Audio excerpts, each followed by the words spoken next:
Train करो और फिर ट्रेन करो, कोई मसला नहीं है, क्योंकि इंडिया ने ये काम करके दिखाया। आज उन्होंने जो 30 सालों में जो काम किया, अपने लोगों को ट्रेन कर करके बाहर भेजा।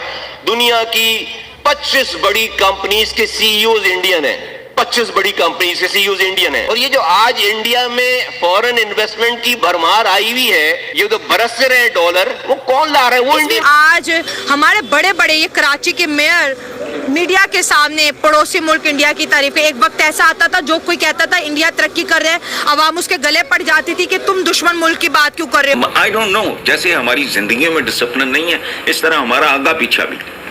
मतलब अब हमारे यहाँ एक इश्तिहार चलता है ना, देखो बात सुनो।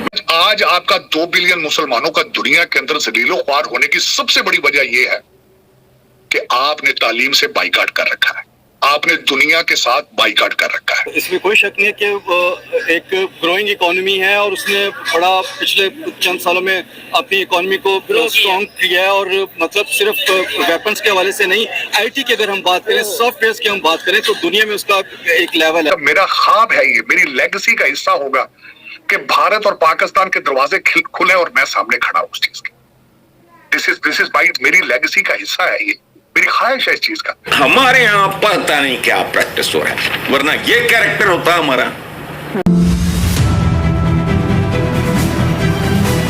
आज कराची के मेयर पूरे लाहौर को सुना के चले गए खरी खरी कि आप अपना एनालिसिस कर लो। वो चांद पे वो उनके 25 कंपनियों के CEO Indians, billion of dollar की इन्वेस्टमेंट इंडियन। सर एक हफ्ते की जो उनके मुल्क में इन्वेस्टमेंट आ रही है 370 मिलियन डॉलर की आ रही है। कितनी बड़ी जीत है इंडिया की इस वक्त पाकिस्तान में। मैं तो ये चाहता हूँ कि मुझे अगर इंडिया का अगर वीजा मिल जाए तो मैं तो इंडिया चला जाऊंगा भाई। ये पता कि चलो यार, आपने इतने अच्छे ताल्लुकात बनाए हैं कि आपको वीजा मिले, जितने प्यार से आप कह रहे हैं। हमारा मीडिया हो, हमारे वजीर आजम हो, हमारे मेयर हो, हमें कह रहे कि भाई सीखो, वो देखो किस तरह तरक्की कर रहे हैं, आप भी वैसा करो।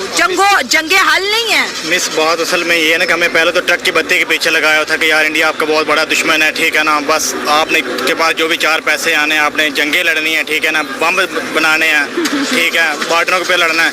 हम उसी लाइन में लगे रहे, बस ठीक है, गालियां देते रहे, मतलब लोगों की सोच उस तरीके से करके डेवलप अपना ही कर रहे थे। अभी हमें लगता है कि यार शायद हम ट्रक की बत्ती के पीछे लगे रहे और वो लोग बहुत आगे निकल चुके हैं। लाइक उनको शायद इस तरीके से करके इतना फर्क ही नहीं पड़ता होगा कि जिन चीज़ों में हम पढ़ रहे हैं। उन्होंने अपना मेन मोटिव ये रखा कि यार हमने आगे ग्रो करना। और मुझे ये लगता है कि हमसे इस टाइम तकरीबन ज़्यादा नहीं तो 30-40 साल इंडिया आगे जा चुका होगा। हमें 30-40 साल लगेंगे कि हम उनको कैच कर सकें। और मेन वजह ये है कि उनकी हुकूमत उनको सपोर्ट करती है। लाइक अगर मोदी सरकार जैसे भी है, लेकिन अपनी आवाम के साथ वो मुखलिस है। मैं अक्सर सोशल मीडिया पे देखता ही रहता हूँ कि जो उनकी सरकार उनके बारे में जो कर रही है। हमारा क्या है इधर जी, खान साहब आ रहे हैं, खान साहब के बाद वो शेर आ रहा है, शेर के बाद बिल्ली आ रही है, बल्ला आ रहा है, बस वो बिल्ली बल्ले के पीछे हम लोग लगे हुए हैं। तो हथौड़े आए, कद्दू आए, टिंडे आए, क्या क्या नहीं आए यहाँ पे। मैं वही तो बता रहा हूँ, मैं वो टिंडे कद्दू की लड़ाई में हम लोग इधर आए। और अभी जब देखते हैं, मैं